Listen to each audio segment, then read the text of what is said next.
Então, vamos lá. Em termos de... Só chegando ainda.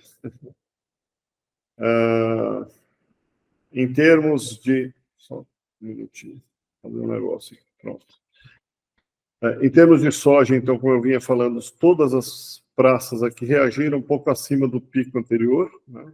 Então, quase todas elas subiram um pouquinho acima, o que ajudou também uma melhor demanda aí no mercado internacional das compras. Não sei se porque o Brasil está quase no final da comercialização, enfim, uma melhora aí nas compras ajudou a puxar um pouquinho esses preços.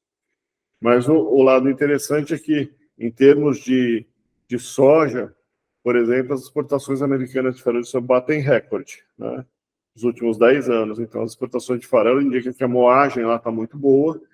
Provavelmente, quando a gente tem um excesso, os preços estão muito baratos, caem bastante, também deve ter aumentado significativamente a demanda por biodiesel, coisas desse tipo lá.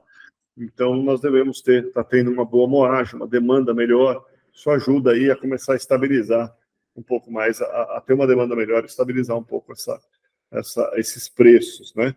Então, começa a chegar mais próximo do fundo do mercado e ele começa a se estabilizar, né?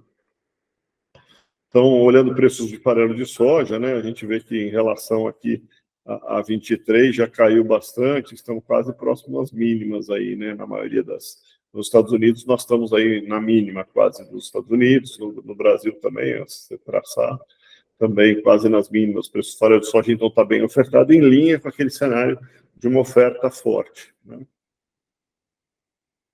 Em termos de Brasil também, né, então você vê a soja em amarelo aqui, estamos quase próximo a mínimo, né, que foi aqui. O farelo, que também deu seu pico aqui atrás, aqui também muito próximo da mínima, deu umas reagidinhas aí nos últimos dias, mas nada explosivo, né? Então, um mercado bem ofertado, aparentemente, com preços bem ofertados. Aí o detalhe, né? Estados Unidos realmente batendo aí recorde, né? Deu 124, é a melhor safra aqui de todo esse período, quase 12 anos aí.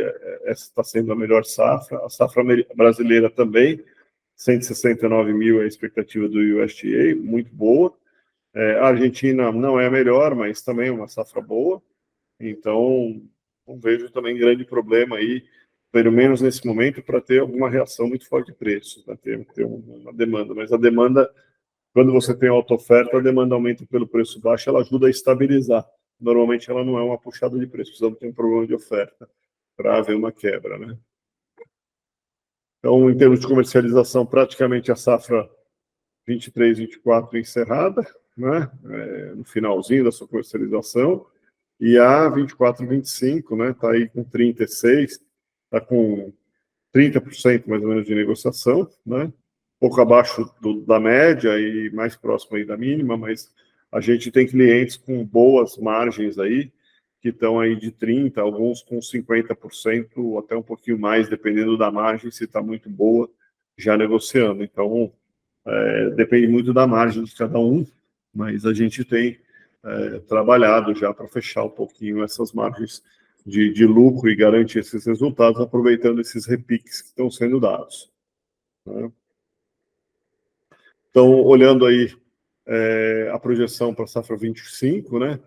Essa aqui é a mais que tem um pouquinho de efeito nosso, né? Não é aquela automática que já está saindo, mas a variação global cresceu um pouquinho no último dado do USDA, cresceu 0,20%, ou seja, da última avaliação para essa, melhorou ainda a produção global, então mais um pezinho negativo, a produção brasileira permanece, mas essa barra vermelha, ela está bem alta, a barrinha verde está aqui em cima, então também está bem alta. Então a gente está imaginando algum cenário aí até janeiro talvez mais estável, assim que a safra começar a mostrar sua cara, depois talvez alguma pressão baixista aí. Provavelmente na safra, uma pressão mais baixista. Nas trades, uma oferta muito ruim. Para todos os clientes que eu falei no Brasil, liga na trade e as ofertas são os piores diferenciais de base em relação a Chicago. Então, elas estão mandando na canela mesmo, não incentivando uma trava, vamos dizer, direta na trade, né? A gente tem feito travas em Chicago e não na trade, porque esse diferencial está muito aberto. né? Então, estão mandando na canela mesmo. E aí, em relação à nossa última reunião, né, tínhamos aí 20 praças em alta, e você vê, logo depois eu mandei para vocês, mas uma mudança, né, só para 4 praças em alta, começou a aparecer, e nessas últimas semanas, bastante estabilidade. O mercado parece que vai andar de lado um pouco, e me dá a impressão que a soja chegou meio próximo de um mercado já que estabiliza, né?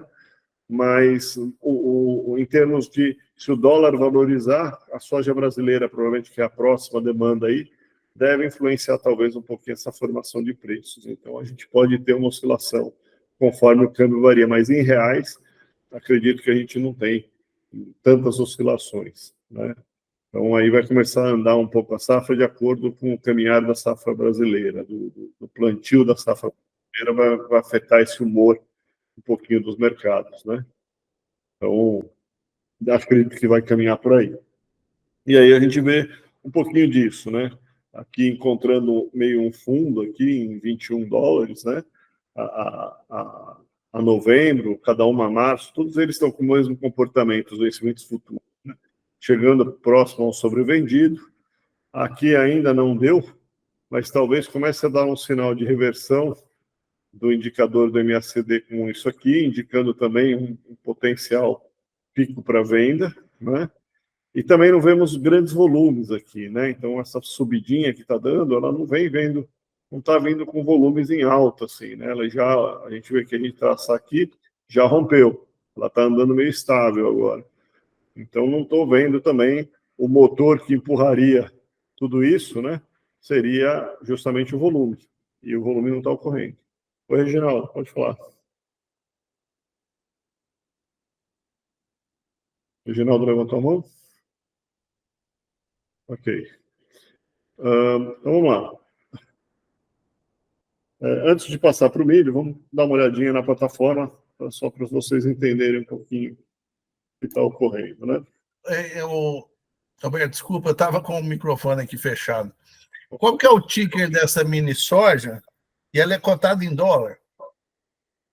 O da mini soja normalmente é metade do oficial. Então, se tiver mini soja, deve ser 450 sacas, metade do volume de saca, tá?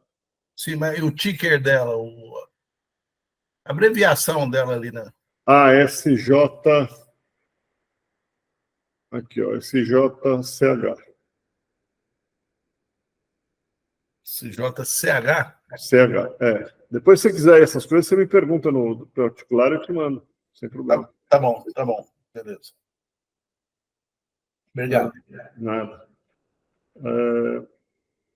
Então, voltando ali para a nossa estrutura, então a gente pegando soja, né, olhando a soja um pouquinho mais no planejamento, essa já é o algoritmo trabalhando mais sozinho, né, sem pouca influência nossa. Então, a gente vê aqui a soja praticamente dentro da projeção aqui nossa, uma projeção de mensal, para olhando 6 meses para frente, né? Então, aqui as bolinhas aí, projetando meio dentro da estrutura, uma volatilidade que pode aparecer ainda grande, o mercado ainda não estabilizou, mas acho que ele está meio estável. No curto prazo, ela não está indicando, não pegou nenhuma mudança de mercado, né? Quando a gente olha o curto, né? E aí sim, né? Nós vamos pegar aqui o Paranaguá, você vê uma estabilidade, né? Na maioria das praças, você olhando aqui nesse quadro, a gente vê que grande parte das praças aqui, quase todas, 16 praças, estão em estabilidade. Então, não estamos vendo nenhuma reação forte, né? Você vê que a maioria não está rompendo um pico. Se olhar o pico que foi aqui, se tivesse no mercado forte, elas estariam tentando romper esses picos. Ela não tenta, nenhuma delas aqui, praças que a gente olha. Algumas delas ameaçam um pouquinho, mas bem suave. Então, parece que é uma coisa meio isolada, depende da região, depende de uma cotação de uma briga ali, e nada muito. Enfim, todas elas estão batendo meio aqui e parando, né? Me dá essa impressão, né? E isso, olha, aqui em Minas um pouquinho mais agitado, mas no geral, né? Quando a gente pega a maioria das praças, vamos ver outra praça de Minas, né? Bahia também conseguiu romper um pouquinho, mas não vai sozinha, né? Ela, se as outras não forem, ela acaba voltando para trás. Então, assim, é um mercado Mato Grosso aqui, né? a gente não vê nada explosivo aqui. São poucas praças que estão apresentando um rompimento desse, está em instabilidade. Enfim, teria que aparecer um pouco mais em alta aqui, alguns rompimentos, para nos dar mais força a acreditar no mercado em alta. Então, não estou muito altista. O que está acontecendo de forma genérica nas ofertas é que os diferenciais de base, e aí tem que olhar por praça, tá, gente? Mas o diferencial de base em relação à soja Chicago, que a gente busca aqui, ele está no disponível muito baixo, então ele está próximo à linha verde, que seria um diferencial baixo, mas quando a gente olha a oferta da trade, cada praça que você pega aqui, seleciona uma praça, pegar aqui o Mato Grosso, eles estão mandando oferta como se fosse um diferencial altíssimo. Eles estão mandando aqui para essa praça daqui, que é Chapadão do Sul, o normal é 18, você liga para, você pede uma cotação lá, a soja Chicago está 24, eles estão mandando 20% de diferencial da 4, eles estão mandando 20 para poder comprar a soja. Então, nessa situação, a minha sugestão é que venda na Bolsa de Chicago e deixe esse risco do diferencial em aberto, né? Já que a máxima é 20, e a gente olha aqui um histórico longo, né, em relação a Chicago, essa linha vermelha, né, 20 e pouquinho, abaixo dessa linha já é um excesso. Então, assim, eu diria que é por volta dos 18%. Se eles estão mandando ruim, não há por que fechar neles. Então, é melhor talvez usar uma estratégia, vender em Chicago. As próprias tradings oferecem isso, tá, gente? Então, você pode ligar lá, elas têm várias estratégias lá. A gente tem feito uma delas que é fazer uma venda em Chicago, né? Eles pagam ali uma venda mais um prêmio, travam Chicago para você e beleza, né? E aí o que a gente tem feito é que a gente fez algumas cotações, no caso desse câmbio cair muito forte, muito rápido, pode valorizar essa soja brasileira, o que encareceria, tenderia a pressionar a soja em dólar em Chicago. Então, para se prever disso, a gente está comprando uma, como é que chama? Uma call spread de alta. Então, tu compra uma call, e a gente cotou semana passada, essa call spread estava saindo 79 centavos. Você paga R$4 para se subir e trava ela. Nós fizemos, onde que foi? Acho que foi no Mato Grosso.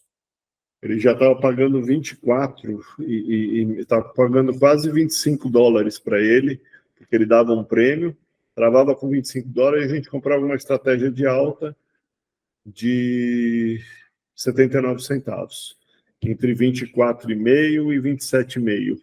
Então, ou seja, se subir de 24,5 a 27,5, ele vai ganhar na estratégia de alta, se cair abaixo de 25, ele está protegido na trade. Então, uma boa estratégia, o diferencial de base ficou em aberto, e aí lá na frente a gente vê o que vai acontecer, né? A gente vê que em alguns anos esse diferencial de base foi aqui um pouco mais alto, e normalmente na safra, mesmo aqui, ó, nesse ano safra ele foi mais alto, nesse ano daqui também foi acima da linha vermelha. Ano de muita oferta ele tendeu. Ano passado, por exemplo, ele ficou quase todo aqui. Esse ano ele começou aqui e depois subiu. Então, assim, é uma coisa que o diferencial de base ninguém controla, né? Então, eu sugeriria ficar no risco, e já que o 20% em todos esses anos daquele não foi rompido, né, para essa praça específica. Cada um tem que conhecer a sua praça, tá certo? Então, seria essa a estratégia que a gente está sugerindo. Beleza, vamos embora. Então, o milho,